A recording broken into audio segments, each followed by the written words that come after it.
Crystal Gayle was once country music's golden girl with floor-length hair that made her famous worldwide.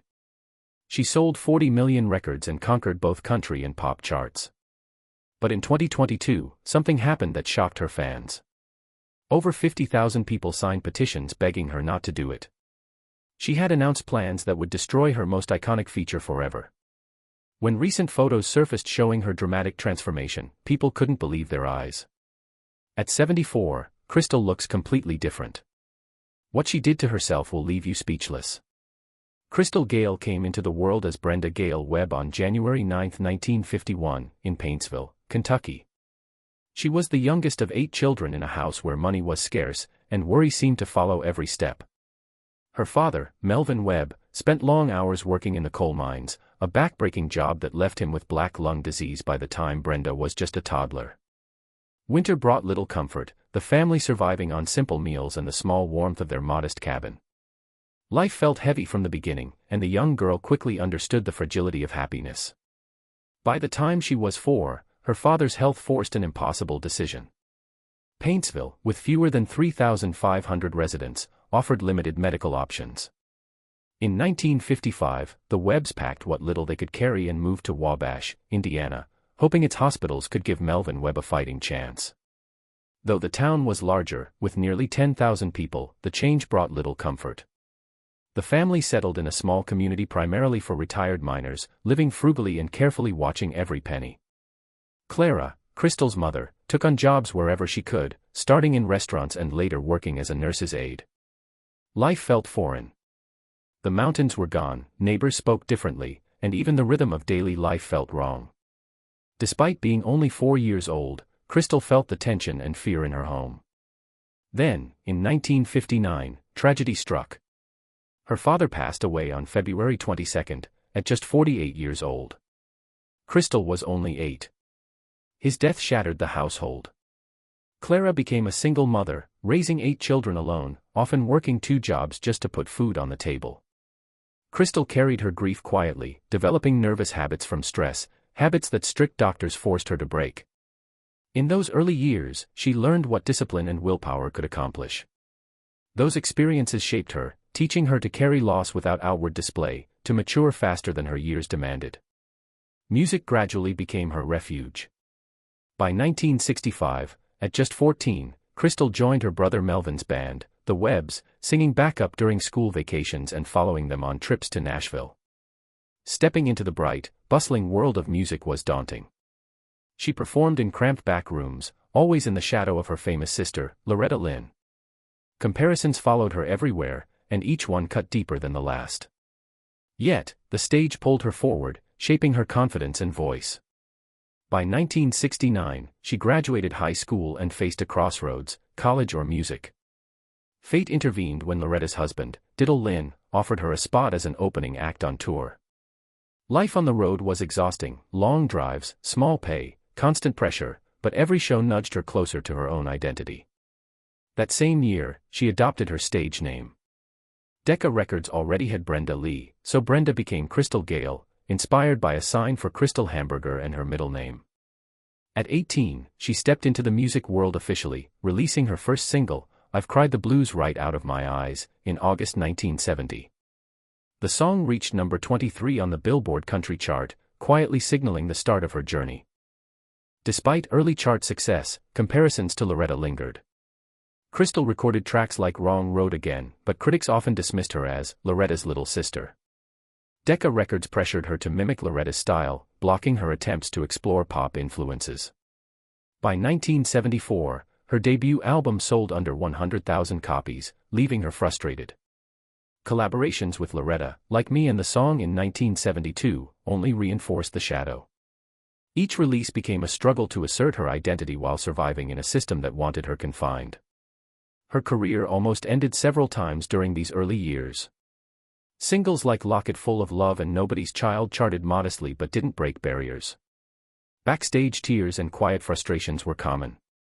In interviews, she appeared tense and hesitant, questioning if she truly belonged in the industry. Yet, she persisted, believing in the power of her voice and the hope of eventual recognition. Everything changed when she signed with United Artists in 1974. Alan Reynolds, a producer who saw her potential, worked closely with Crystal to craft the breakthrough album Crystal, released in 1976.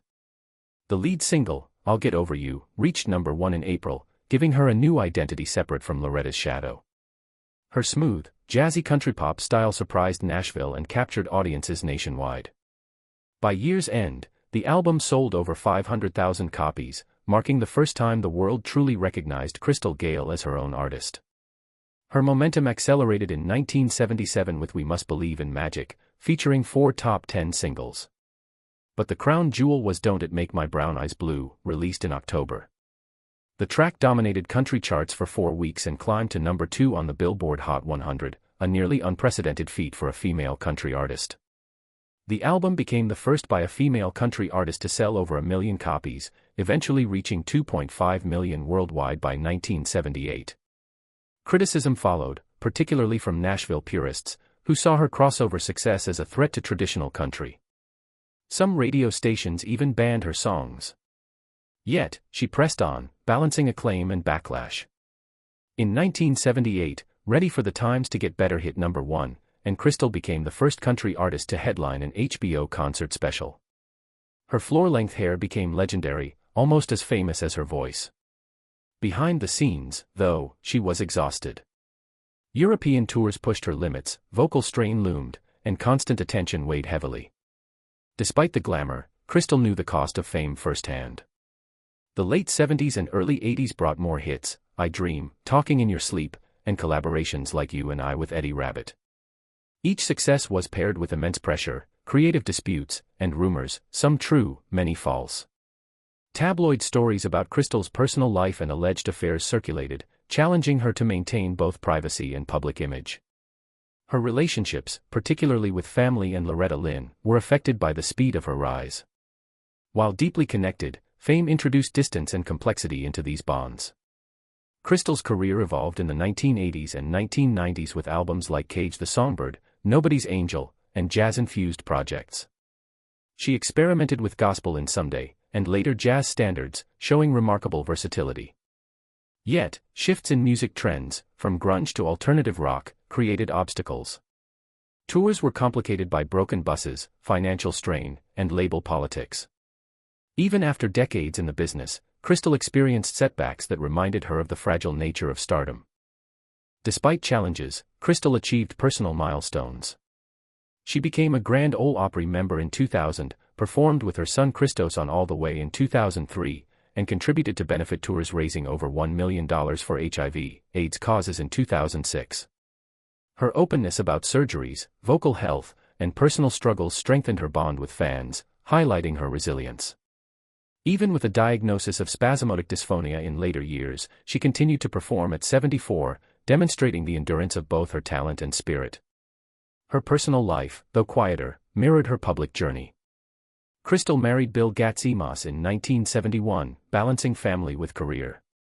The couple shielded their children from the harsh glare of fame, striving to maintain a normal home life despite the pressures surrounding them. Grief revisited her when Loretta Lynn passed in 2022. Crystal paused touring to mourn, sharing heartfelt tributes about the influence and love of her sister, reflecting on the profound personal impact behind public success. And then there was the hair. Crystal's iconic floor-length locks became synonymous with her identity. In 2022, she shocked fans by suggesting she might cut them.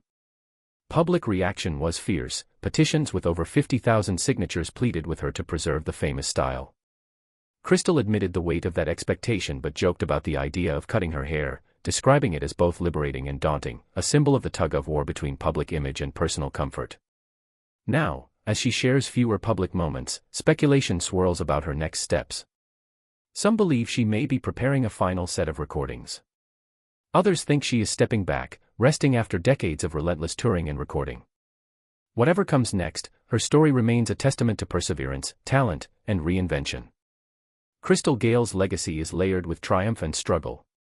Her voice touched generations. Her courage carried her through personal and professional storms.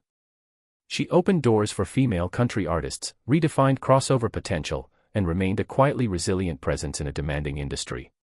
Fans remember the singer who sold 40 million records, graced countless magazine covers, and performed on stages worldwide, but her true legacy lies in the lessons her life offers: strength, reinvention, and the enduring power of heart. From a coal miner's cabin in Kentucky to the Grammy stage and global superstardom, Crystal Gayle's journey proves that even under immense pressure, talent and willpower can carve a path to greatness. And while her appearance may change, the spirit, determination, and music that made her a legend will never fade.